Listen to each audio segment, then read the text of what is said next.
Hey guys, welcome back, or if you're new here, welcome. My name is Lumi, and today we're going to be looking at why Gen Z thinks the recession is already here. Now, before we get started, I noticed a bunch of you haven't subscribed yet to the channel, so if you could do me a huge favor and hit that subscribe button, it would really mean a lot to me.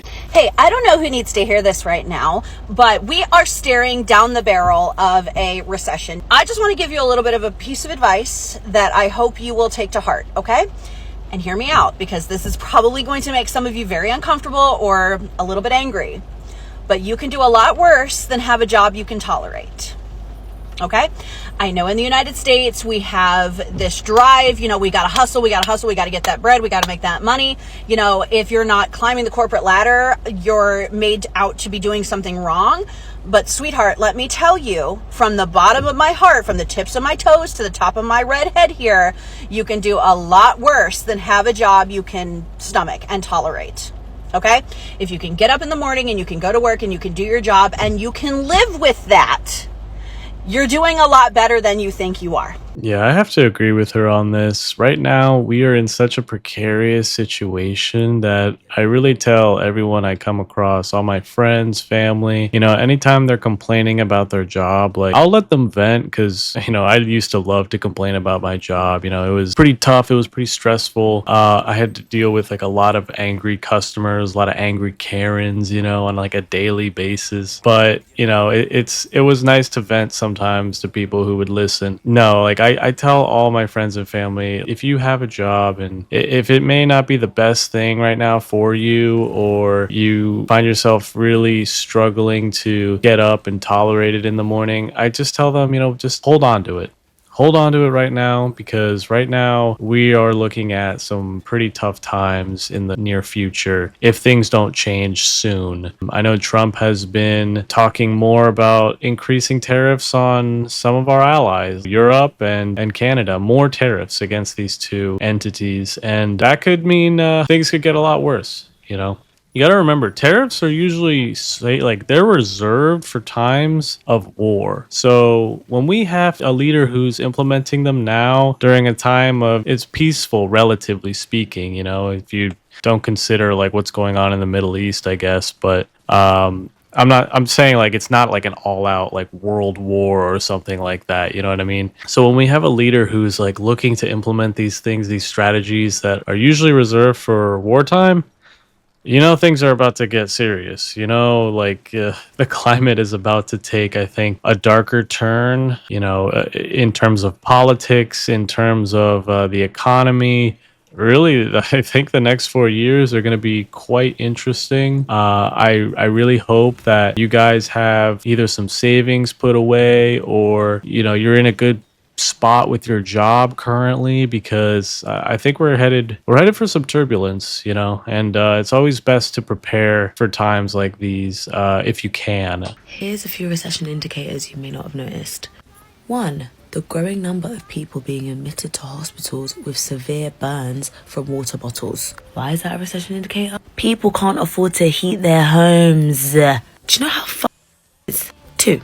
The nightlife scene is basically gone. People are like, it's dissipating, loads of things are closing down. No, guys, it's gone. We're in spring. We had sunny days. It's a Friday night. There was nobody in the streets by 12:45. I was on the bus home at 1 a.m, leaving dinner.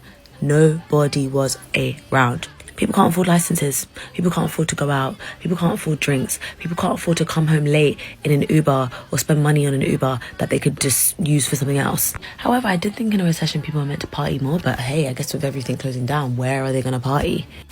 3. Me and my friends want tricks for everyday things. This one's a little bit of a joke, but before we you just want a Birkin bag or a Chanel bag or something like that. We don't have either. At least me and this friend that I'm talking about.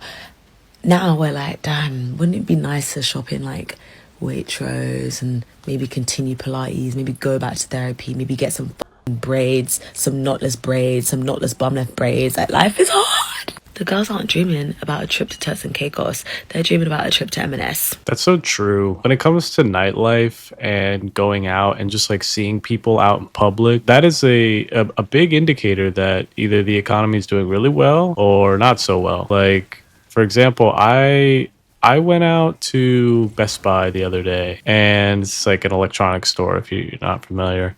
A huge electronics store, right? It's like a warehouse, you typically almost like a Walmart, but for only electronics. It was completely empty.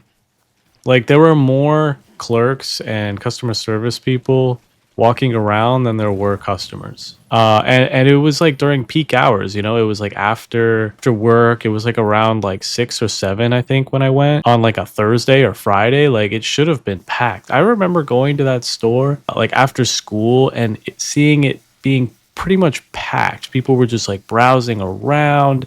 They were buying things, you know, unnecessary things they don't need. Like, you know, you could tell the difference, right?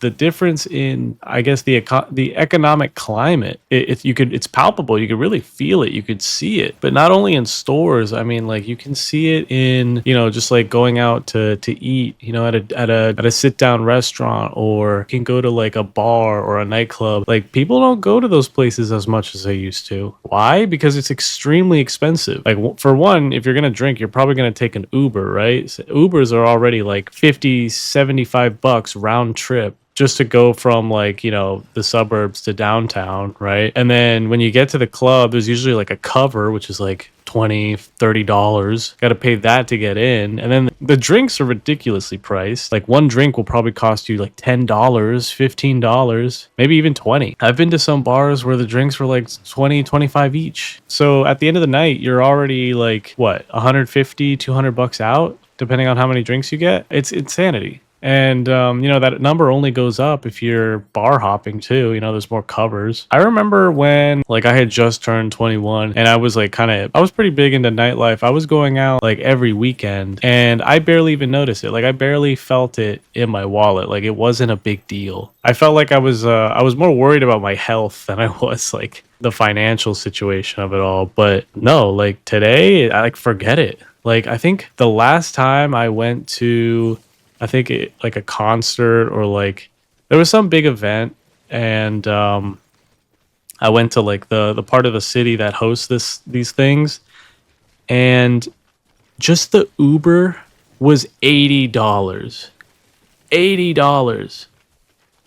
I was like, what? Like I told myself I'm never doing this again. If this is how it's gonna be, and if this continues, I'm never doing this again. It's not worth it. First of all, it's not even that fun anymore. I feel like I've grown out of it.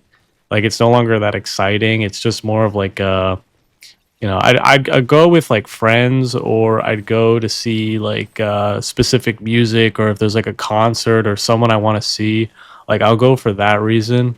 But for the reason alone to just get out of the house and like go party or whatever, like I'm not, or go drinking, like I'm not doing it for that reason anymore. Like it's just, it's too much money. It's too much money, and it's too much of a headache just to like go out there and do that stuff. Yeah, again, like I think that's a huge indicator that people, they think it's not worth it. The prices are too high, and they'll opt out of it. They'd rather just stay at home and chill, or just have like a quiet evening with friends at their house or whatever.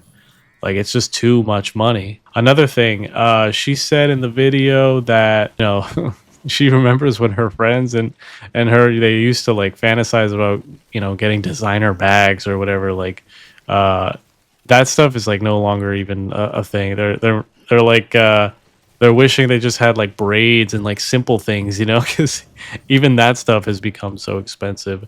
It's almost as if it's like a special treat just to go get your hair done or your nails done or whatever.